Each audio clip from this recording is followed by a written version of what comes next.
Artemis 3 n'est qu'une mise au tombeau de l'astronautique habitée sous couvert de triomphe. En 2026, la NASA a fini par l'admettre. Le corps humain est incapable de survivre aux radiations lunaires. Et ce sont désormais des enveloppes d'avatars vides qui s'envolent vers le pôle sud à la place des héros de chair et de sang. Le problème d'Artemis 2 ne tenait pas au propulseur, mais aux paramètres sanguins de l'équipage après la simulation d'une traversée des ceintures de radiation. En dehors de la protection du champ magnétique terrestre, les ions lourds de fer et de carbone du vent solaire provoquent ce que l'on nomme l'hémolyse en cascade. Autrement dit, sous l'impact des rayons cosmiques, le fer de votre hémoglobine se comporte comme du papier de verre, détruisant les capillaires du cerveau et des poumons. En 2026, les médecins de la NASA ont rendu leur verdict. Même avec la protection la plus poussée de la capsule Orion, la durée d'exposition sécurisée pour un être humain à la surface de la Lune, dans la région du pôle Sud, n'excède pas 110 heures. C'est insuffisant pour déployer le moindre camp de base. Plongeons dans cette physique de l'effort, que l'on dissimule derrière des rendus rutilants. Au pôle Sud, où le Soleil stagne perpétuellement sur l'horizon,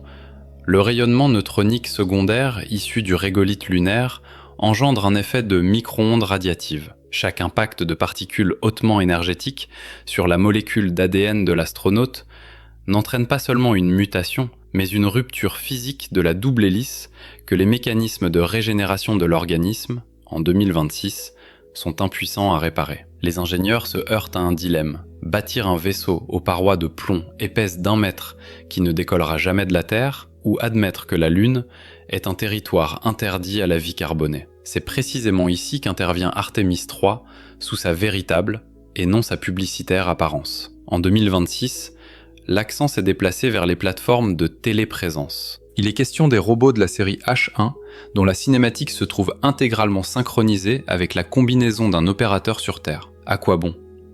Une question d'économie. Le coût du système de survie d'un seul astronaute sur la Lune représente environ 40% de la masse de tout le module d'atterrissage. Retirez du module l'air, l'eau, la pitance et le blindage anti-radiation, et vous obtenez la latitude d'acheminer 5 fois plus d'équipements scientifiques et de foreuses. En 2026, le cosmos est devenu un espace d'efficacité absolue, où la viande n'a plus sa place. La profondeur technique de cette transition sidère.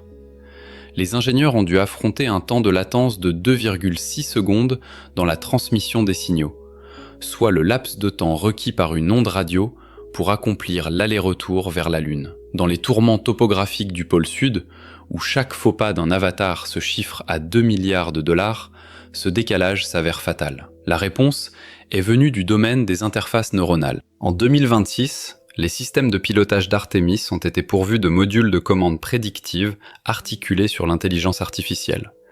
Le système complète les mouvements du robot pour l'opérateur resté sur Terre, l'autorisant à agir en temps réel, tandis que l'algorithme absorbe la latence de la liaison. Nous façonnons l'illusion de la présence là où notre chair ne saurait s'aventurer. Toutefois, ce triomphe technologique recouvre un pragmatisme géopolitique intraitable. Le pôle sud de la Lune n'est pas un simple sujet d'étude, mais un point d'appui stratégique recelant des gisements de glace d'eau au fond des cratères éternellement sombres. Quiconque y plantera le premier un drapeau permanent s'assurera la maîtrise des ressources nécessaires à la synthèse de propergol orbital. La glace sélène constitue le pétrole du XXIe siècle, fournissant l'hydrogène et l'oxygène indispensables pour ravitailler les nefs en route vers Mars. En 2026, l'évidence s'impose.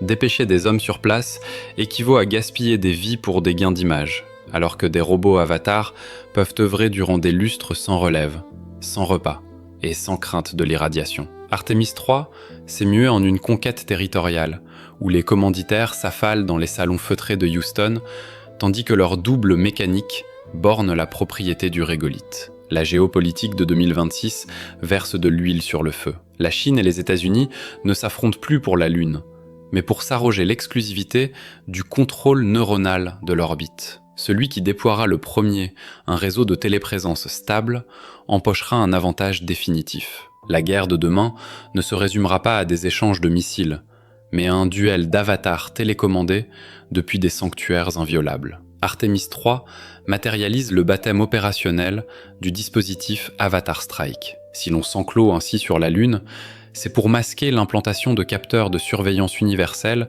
tournés non point vers le firmament, mais vers le sol terrestre. La Sélène se métamorphose en une haute citadelle d'où des intelligences artificielles dicteront leurs lois à l'humanité entière, fortunée de leur ascendant gravitationnel. Évaluons l'ampleur du péril. Pourquoi Elon Musk s'échine-t-il à imposer la puce électronique avec une telle âpreté? Parce qu'en l'absence de cette dernière, vous ne pesez pas lourd. Dans l'économie des années 2030, dont Artemis pose les fondations en 2026, votre enveloppe biologique sera jugée superflue. Artemis apporte la preuve qu'il faut cesser d'être humain pour dompter de nouveaux mondes. On vous prépare à la grande migration de la conscience. Les bonimenteurs officiels vous chanteront l'apaisement écologique et l'éradication des maux, mais la vérité est autre. On ambitionne de faire de vous des exécutants distants, dépouillés de prérogatives, d'autonomie physique et de la faculté de couper le cordon. C'est l'archétype parfait du salariat à venir.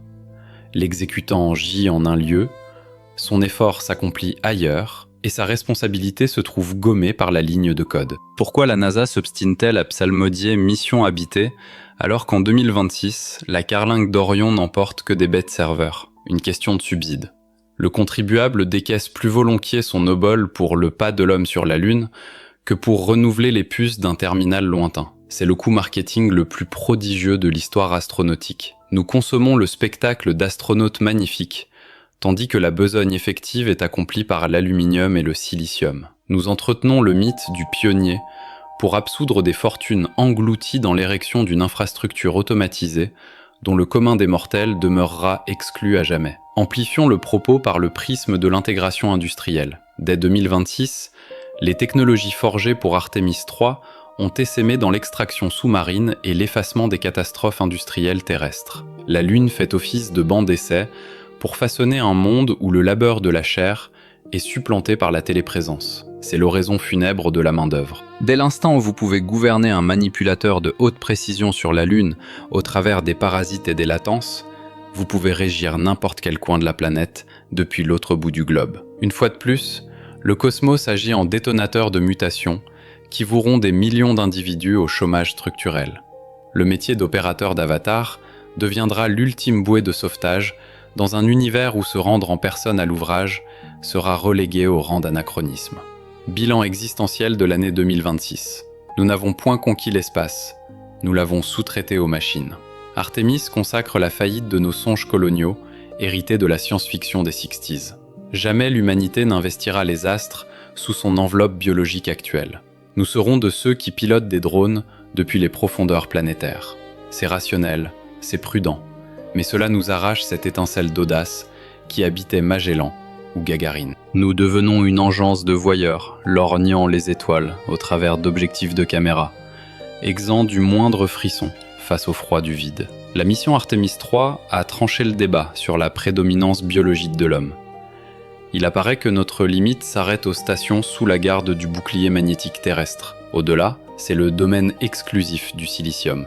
L'ironie veut qu'au moment précis où nous refoulons le sol lunaire, nous comprenons avec quelle évidence nous y étions superflus. La biologie a cédé face aux radiations, mais les trusts ont raflé de nouveaux leviers de suggestion. Nous édifions au pôle sud des structures qui survivront des millions d'années à notre extinction, et pas un souffle humain n'y résonnera jamais. Quand vous entendrez de nouveau les grandiloquentes homélies sur le nouvel horizon de l'humanité, songez à ces pilotes, rivés des heures durant à leur casque de réalité virtuelle, en quête d'une osmose entre leur entendement et un métal glacial gisant à 380 000 km d'ici. Tel est notre destin véritable. Un avenir où nous ne sommes que des régisseurs, assistant au sacre des machines sur l'univers, tandis que nous luttons contre notre propre déliquescence. C'est un triomphe de l'artifice, qui s'éprouve comme une abdication de l'esprit. Nous avons forcé l'enceinte du berceau, mais par le seul truchement du Wi-Fi. En 2026,